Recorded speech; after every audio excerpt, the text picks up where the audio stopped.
Hey there, and welcome to Family Revenge. We're so glad you're here. Don't forget to like and subscribe so you can stay with us for every twist and turn. Let's jump right in. Something was off the second I stepped inside. My parents' dining room was lit like they were hosting a wedding. White tablecloth, polished silverware, the good china they only used at Christmas, and no, three different wine glasses per person.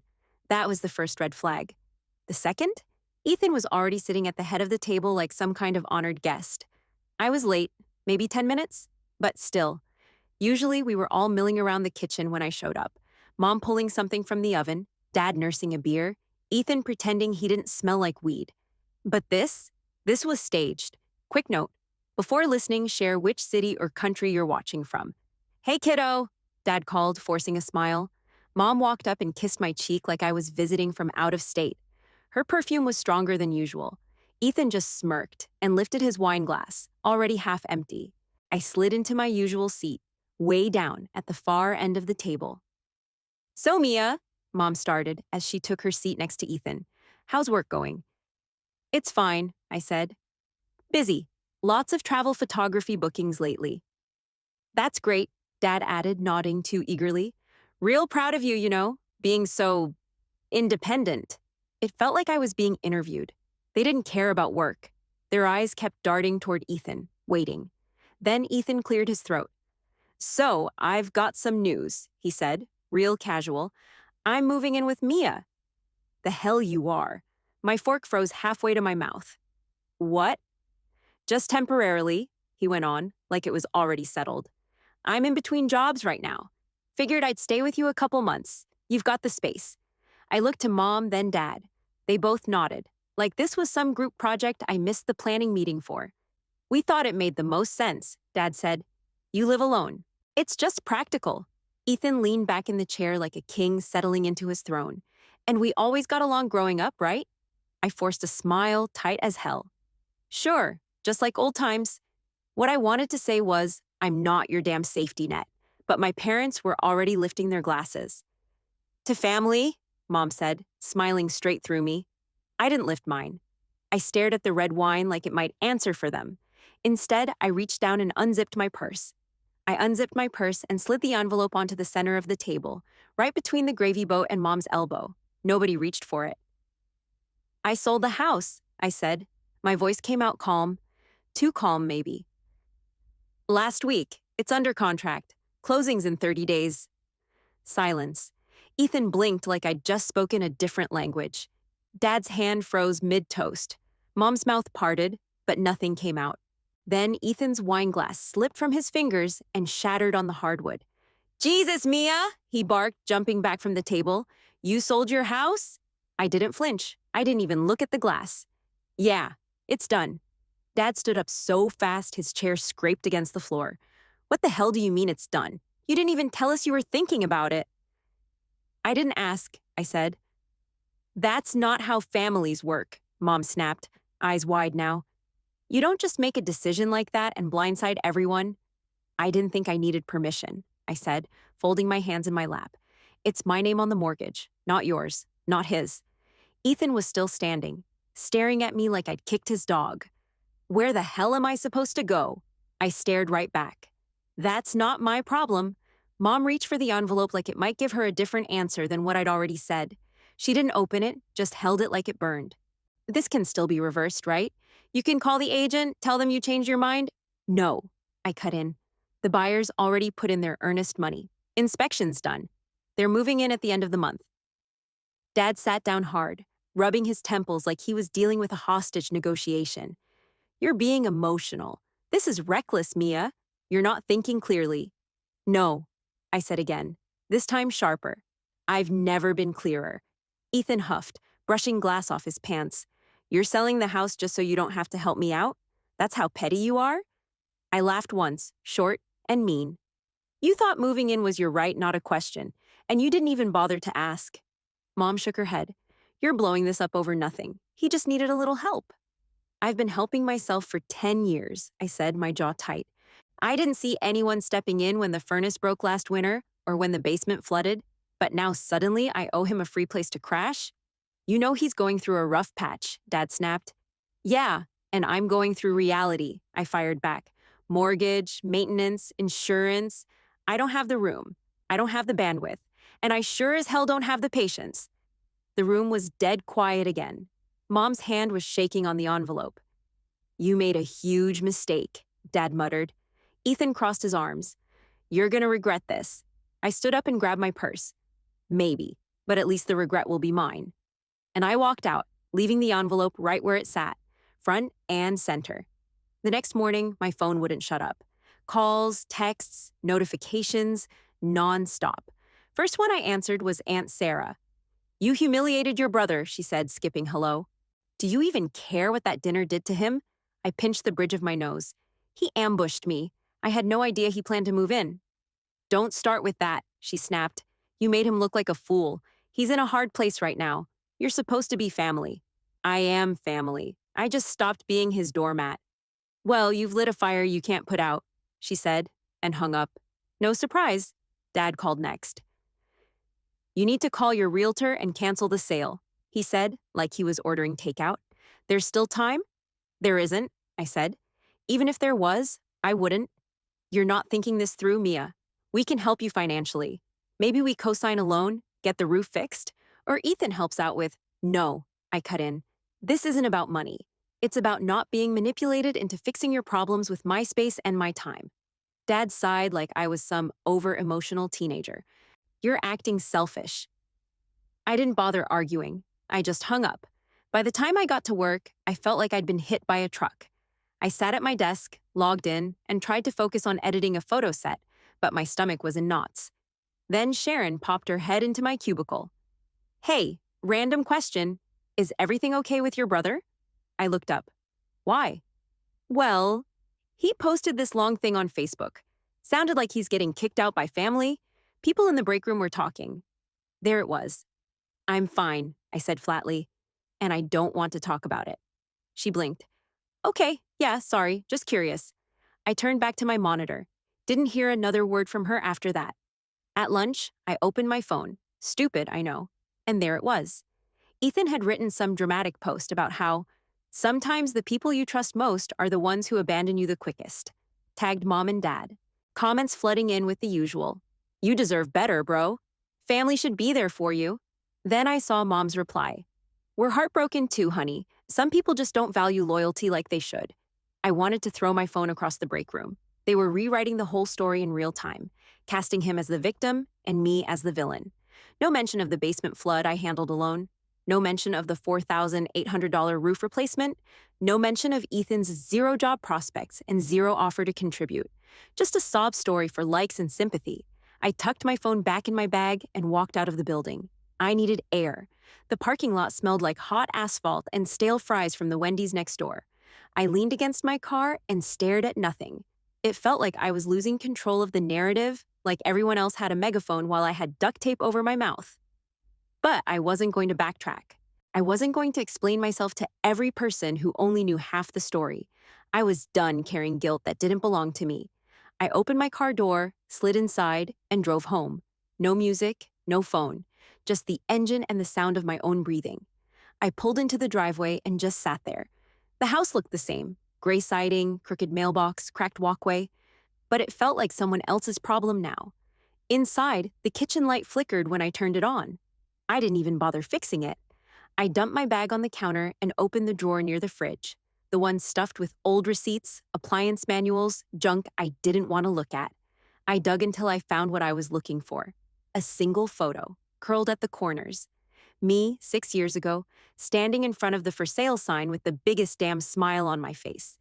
I was wearing a denim jacket I don't even own anymore. My hair was longer, my eyes brighter. I looked proud. I looked like someone who had a plan. Back then, I thought buying this house was the start of something. My name on a deed, my space, my fresh start. Then came the problems. The roof was first, leaking over the guest room. Quoted me nearly $5,000. I put it on a credit card and prayed for a mild winter. 2 months later, the basement flooded. Soaked my washer, my boxes of old yearbooks, half my photography gear.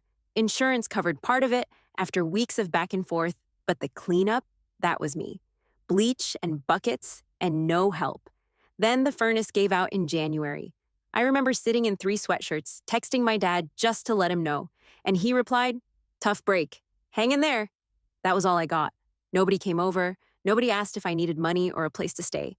And I didn't ask either, because I knew the answer. I ate dinner alone most nights, standing over the sink with a grilled cheese or shoveling in boxed mac and cheese while editing wedding photos late into the night. Meanwhile, Ethan was on his 3rd career break. Mom said he was just figuring things out. Dad slipped him money so he wouldn't fall behind. They bailed him out, over and over. But me, I was the independent one, the strong one, which really just meant they didn't worry about me, so they didn't bother. I stared at the photo again. That girl had no idea what was coming. She thought she was building something solid, but it was just survival, 1 month at a time. I could feel the tightness in my chest again, the one I used to get every time the mortgage auto-drafted, and I checked my balance with my eyes half closed. I laid the photo flat on the table, smoothing the curl with my hand. Ethan never had to choose between groceries and heat. He never had to pull up YouTube tutorials on how to seal a basement wall. He had backup. I was my own. That night, I made a grilled cheese like old times, but I sat down to eat it. Lights dimmed, heat on, bills paid. Soon this place wouldn't be mine anymore. And for the first time in a long time, that thought didn't scare me. It felt like freedom. I was halfway through cleaning out the pantry when the doorbell rang. I peeked through the window, and there they were, both of my parents, and Ethan, standing behind them with his arms crossed like he was about to collect a debt. I didn't even think. I opened the door. Dad stepped in first without asking. "We need to talk." Mom followed close behind, setting a hand on my arm like she was trying to soften the blow. Ethan stayed by the door, leaning against the frame like he owned the place. "What are you all doing here?" I asked.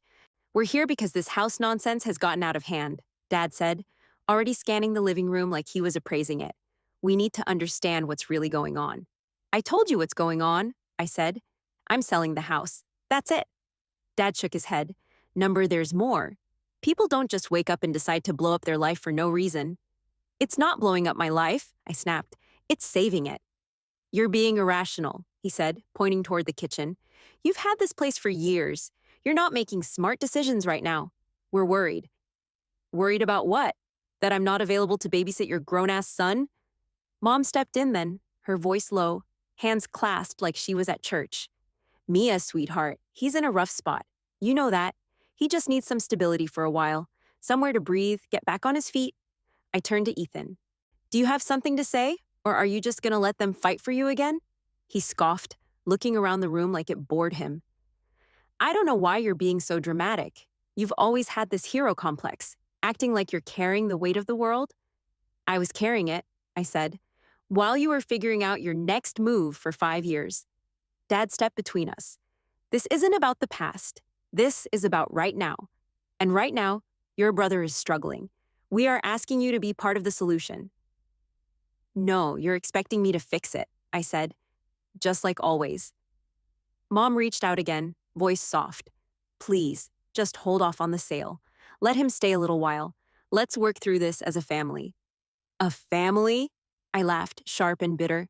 "You mean the one where Ethan crashes and burns and you rush in with a safety net, while I keep climbing out of holes you don't even know I'm in?"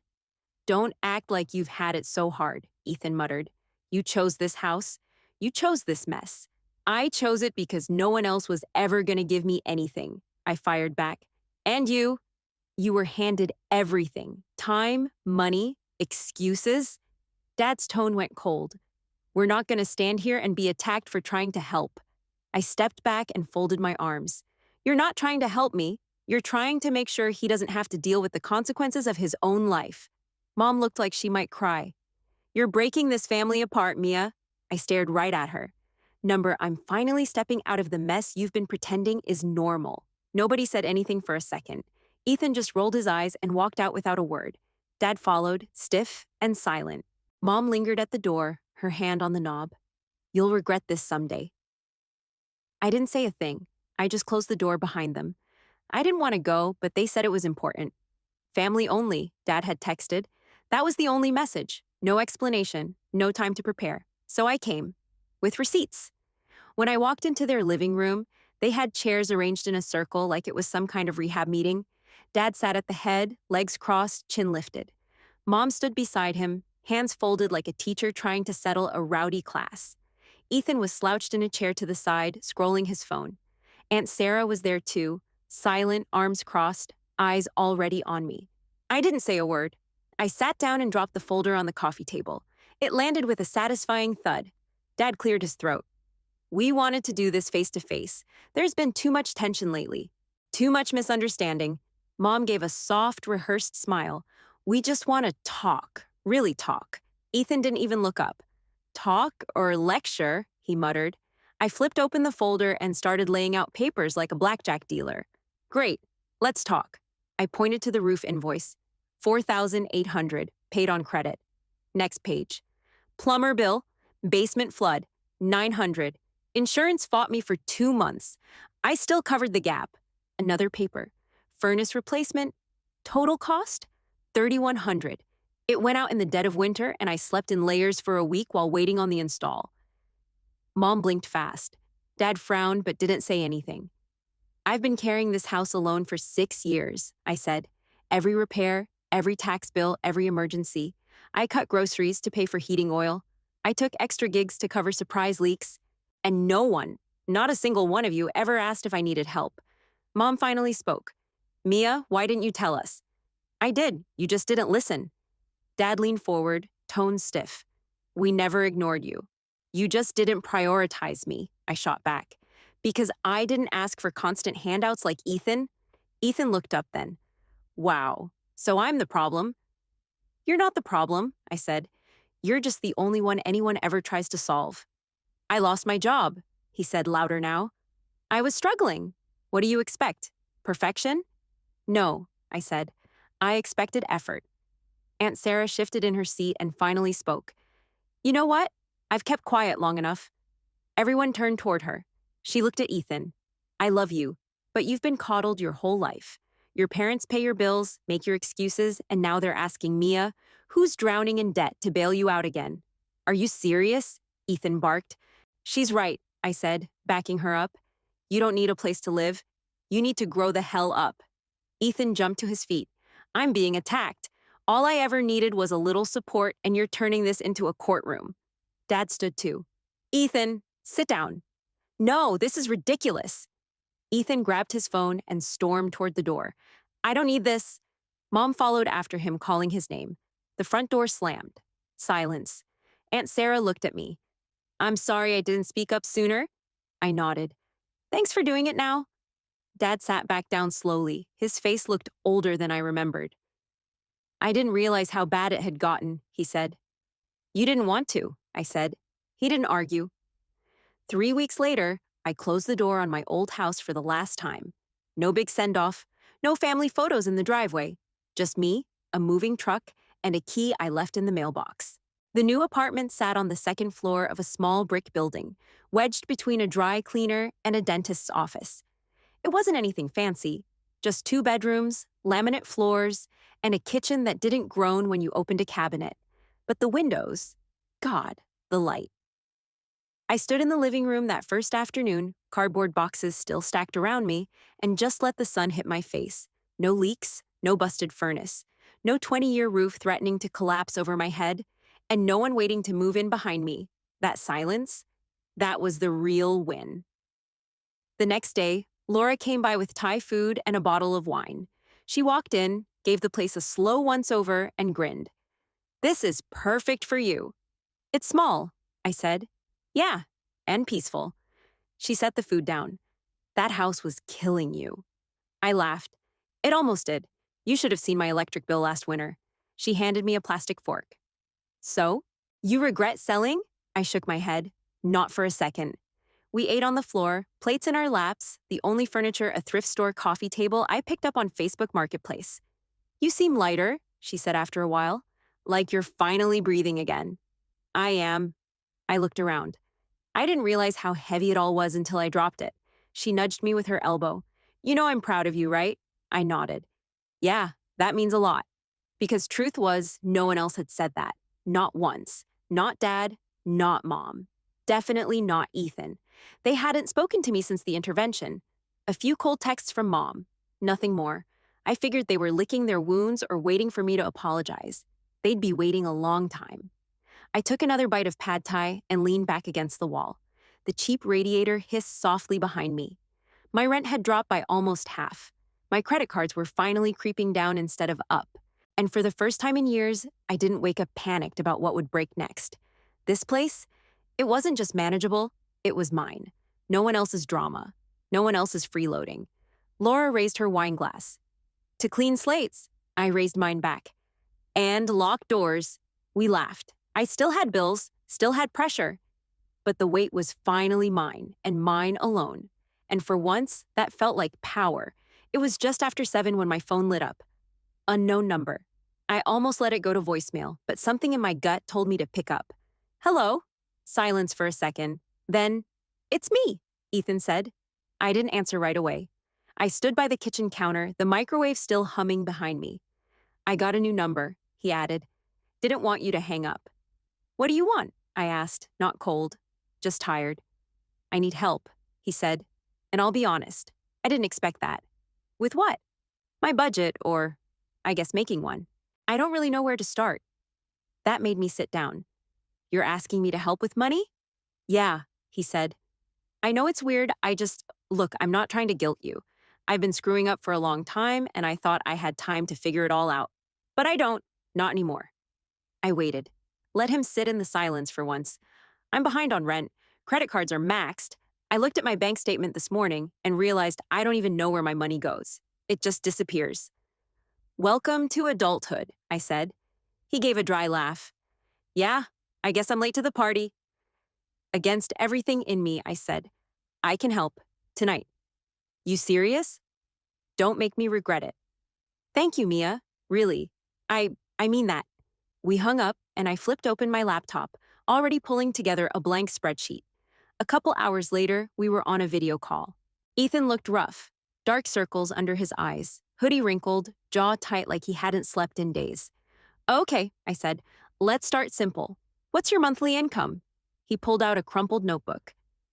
About $2,200 from Uber and delivery apps. It varies, but that's the average. All right. Rent? $800. I split a place with 2 roommates. And your expenses? He listed them off, barely. I had to drag numbers out of him. Gym memberships he forgot to cancel, random subscriptions, fast food 5 nights a week. Dude, I said, you're bleeding cash on stupid stuff. I know. He ran a hand through his hair. I'm not good at this. You don't have to be good at it. You just have to do it. We went line by line. I helped him set up categories, showed him how to track spending, even suggested switching banks to avoid overdraft fees. He was quiet through most of it. Not defensive, not snarky, just quiet. When we finished, he leaned back and exhaled. That actually wasn't as painful as I thought. It never is, I said. The pain comes from avoiding it. He nodded slowly. I should have done this a long time ago. And I shouldn't have thrown all that crap at you. The dinner, the posts, all of it. I shrugged. You did what you always do. I just finally stopped playing along. Yeah, he said. And honestly, you were right to. That was the first time I'd ever heard him own anything. It didn't fix everything, didn't erase the years of entitlement or my parents' blind favoritism. But for the first time, it felt like we were on level ground. No begging, no guilt trips. Just 2 adults figuring it out. When the call ended, I shut my laptop and sat in the quiet. Something had shifted. Not just in him, but in me. I was done rescuing people, but I could offer a rope if they reach for it themselves. I pulled into their driveway slower than usual. Same gray siding, same porch light flickering like always. But I didn't feel the dread in my stomach this time, just curiosity. Inside, the table was already set. No linen, no wine glasses, no forced centerpiece. Just plates, forks, a roast in the middle, and a bowl of salad with dressing still in the bottle. Hey, Mia, Dad said, waving me in with half a smile. Dinner's hot, grab a seat. Ethan was already at the table. Hoodie, clean this time. He looked up when I walked in.